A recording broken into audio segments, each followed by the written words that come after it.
Biology Part 93. Number 2, hair follicles. The hair inside each tubular follicles is formed by cell division from the hair papilla at its base.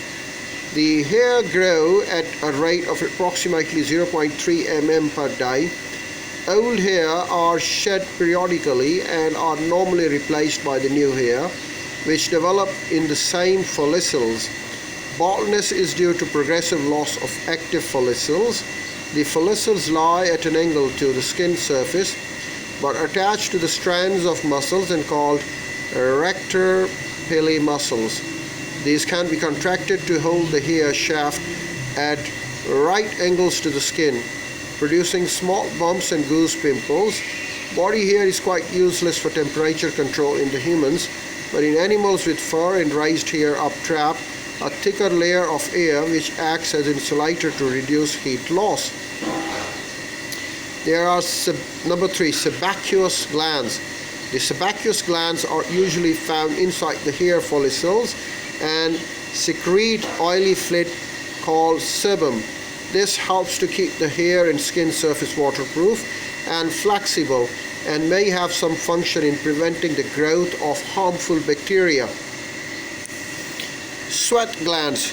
Number 4, sweat glands. 2 categories of the sweat glands are distinguished, and they are apocrine glands and the acerine glands. They have quite a different functions. The apocrine glands are found in large number in the armpit growing regions of human skins and around the nipples. They secrete whitish liquid containing chemicals called pheromones. In many mammals, pheromones are used as chemical signals for marking our territory or for attracting the opposite sex, and it may be that they have a similar, if subconscious, role in humans. The unpleasant smell, body odor, arises when apocrine secretion is decomposed by bacteria.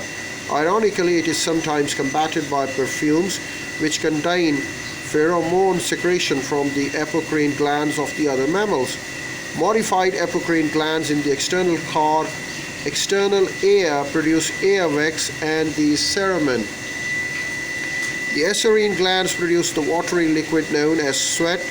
These glands are very common in human skin but are absent from the skin of most hairy mammals, except for the friction surface such as the hands and the feet of apes and monkeys. Beneath the dermis is a layer of subcutaneous tissue containing large number of adipose cells. These cells store fat and form an important insulating layer, preventing heat loss in humans as well as protective cushion against knocks. Temperature regulation. Normal adults maintain core body temperature in the range 36 to 37.5 degrees Celsius. There is some variation between individuals. For example, children typically have higher body temperature than adults. A daily variation of 1.5 degrees Celsius can be observed in any normal person. Core temperature can be kept within these limits over a wide range of external conditions by means of precise regulatory mechanism. It is particularly important to prevent overheating. Most people would suffer convulsions at 41 degrees Celsius, while body temperatures above 43 degrees Celsius are fatal. The important mechanism of temperature regulation in humans are summarized in the figure. At all time, balance must be maintained between heat gain and heat loss.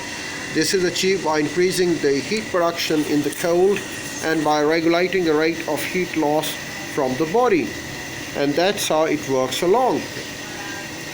Well, we have those daily variation of human body at different temperatures, and we have also shown the figure.